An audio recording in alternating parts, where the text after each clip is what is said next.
Today we're going to talk about some special features on the periodic table. There's a lot of fun facts and a lot of cool things that the periodic table has on, so we're going to try and learn some of those today and talk about some of the other special groups that we haven't talked about yet. Okay, so let's go ahead, get started. All right, so today we're going to talk about special groups. What are the groups called and where are they located? The first thing that I want to point out to you on the periodic table is that it is divided. Typically, near the right-hand side, you see a dark black line, and it's going to divide the periodic table from the left side and the right side. The left side are going to be all of your metals, and the right side are going to be your non-metals. Okay, now, if you forget what side is what, always look for oxygen. Oxygen's on the right-hand side. We breathe it in. We're breathing in non-metals. We're not breathing in any metals. So non-metals are on the right, metals are on the left. The only exception to this rule we can see in the top left-hand corner is hydrogen. Even though hydrogen is on the left, it is still a non-metal. Remember, hydrogen makes up water, H2O, and we are definitely not drinking metals, okay? Now we see this other color that kind of goes diagonally down where the staircase would be. These are called your metalloids. This is kind of the transition period between your metals and your nonmetals. So these metalloids have properties of both metals and nonmetals. It depends on what they're combining with as to which property they're going to take, okay?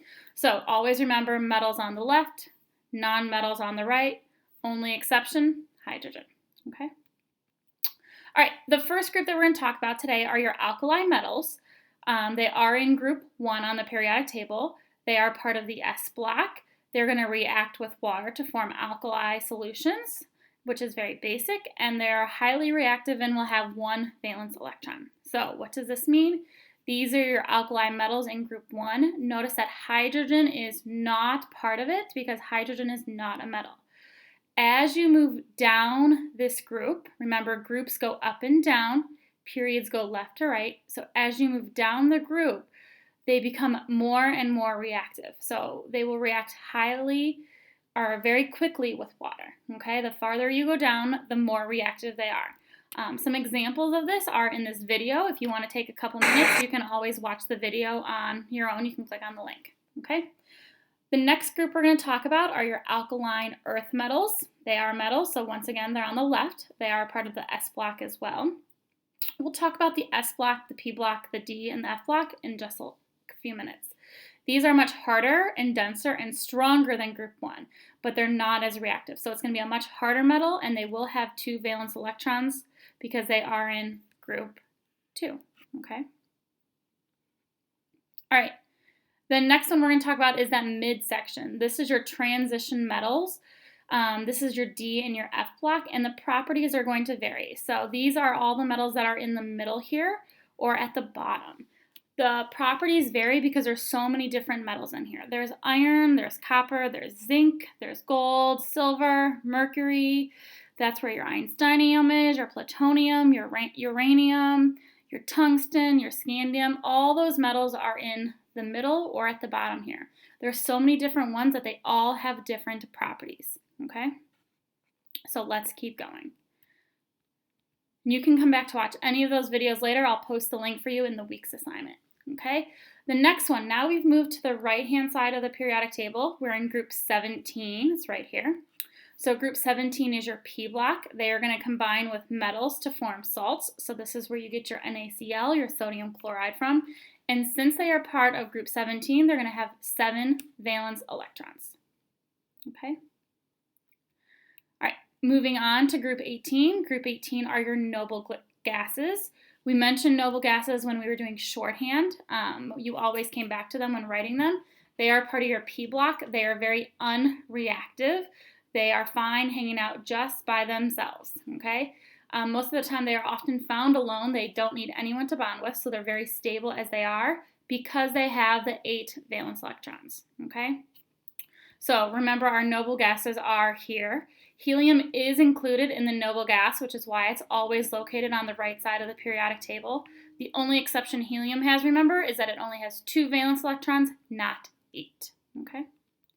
All right, so let's practice. Can you identify what group they are in? What group is each one in the periodic table? Where are your halogens located? What group number are they? If you said 17, you are correct. Where are your alkali metals located? If you said group 1, you are correct. What about your alkaline earth metals? If you said group 2, you are correct. Remember, alkali is group 1. Alkaline earth is group 2. So alkali is a very short word. Alkaline earth is much longer. So first is short, second is longer. Noble gases, where are they located? Group 18, that's correct. Transition metals, that's that transition period in the middle. So that's your D and your F block. Great. Okay, so what else can we learn from the periodic table? There's actually a lot to learn. So let's keep going. What about those letters S, P, D, and F? We keep talking about the S block, the P block, the D, and the F. So what does that mean? Okay, before I show you the S, P, D, and F block, I want you to take a minute and review how many electrons each one has. How many electrons does S have? If you said 2, you're correct. What about P?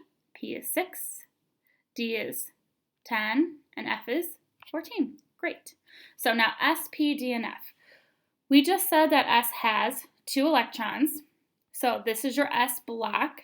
Since it has 2 electrons, it's the first and the second group on the periodic table. And helium is part of it, even though it's over there. Your P block can hold how many electrons? 6. So it has 6 groups. 1, 2, 3, 4, 5, 6. D can hold 10. So that's 1, 2, 3, 4, 5, 6, 7, 8, 9, 10. And F can hold 14.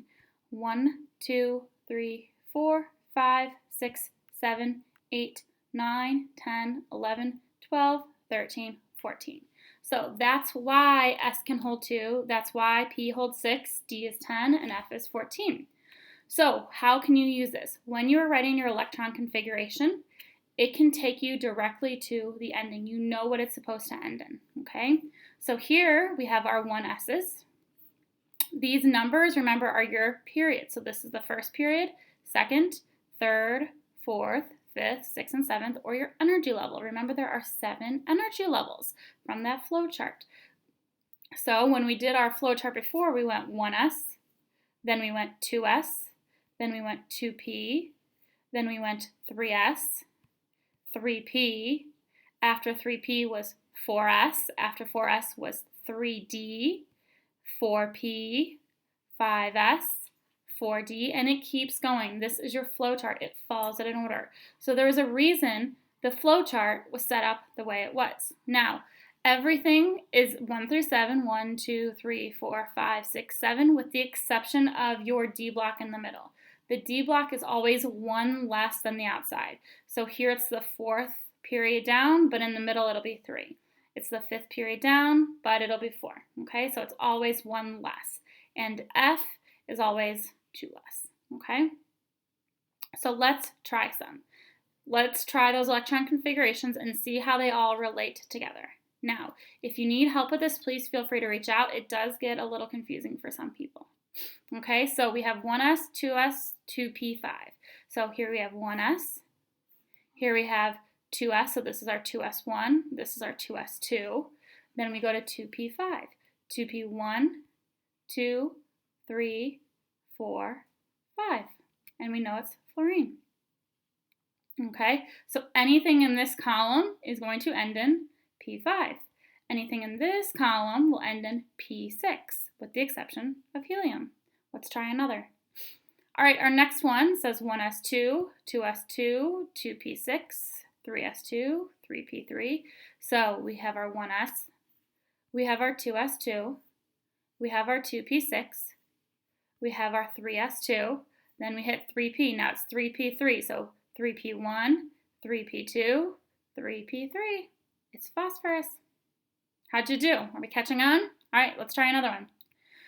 All right, we see that this one ends in 3D6. So we have 1S, we have 2S, we have 2P, we have 3S, we have 3P, we have 4S, now we have 3D6, 3D1, 2, 3, 4, 5, 6.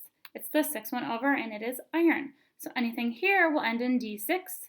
This is D5, D4, D3, D2, D1.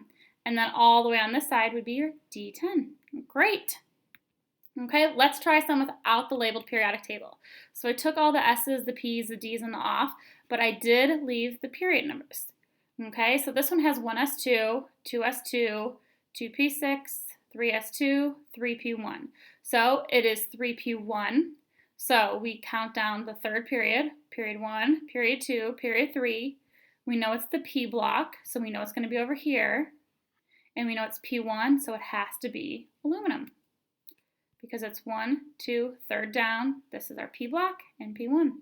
Great. Let's try another one. Oh, this is a long one, but that's okay. I can tell the element just by the ending. It ends in 5p5. So we go down to the fifth period. 1, 2, 3, 4, 5. This is the fifth period. This is our P block. This is P1, P2, P3, P4, P5. So it's going to be one of these in this column. So 1, 2, 3, 4, 5. This is our 5p5, and it's iodine. Okay, so fifth period, P block, iodine. So the trick to this is to always, no matter what periodic table you're using, always take the time to number the periods going down, and it'll help you so much. Okay. Now, can you identify the elements, what the elements are by, or what they end in? Take a minute, try to figure out what they end in without continuing on. Pause the video if you need to. All right, so hopefully you try it on your own. Magnesium will end in 3p2. It's in the third period. Or I'm sorry, it's 3s2. My bad. It's 3s2. Let's fix that. There we go. Okay, so magnesium is going to end in 3s2. Bromine is going to end in 4p5. It's the fourth period down. It's in p5. It's in the P block. Lead is going to end in 6p2. It's in the sixth period down. It's in the P block. It's the second one in. Gallium is going to be 4p1, and zirconium is one of those D block ones, and it's going to be 4d2. Okay? How'd you do? Did you do okay? What questions do you have? If you need help, let me know, and we can chat about it.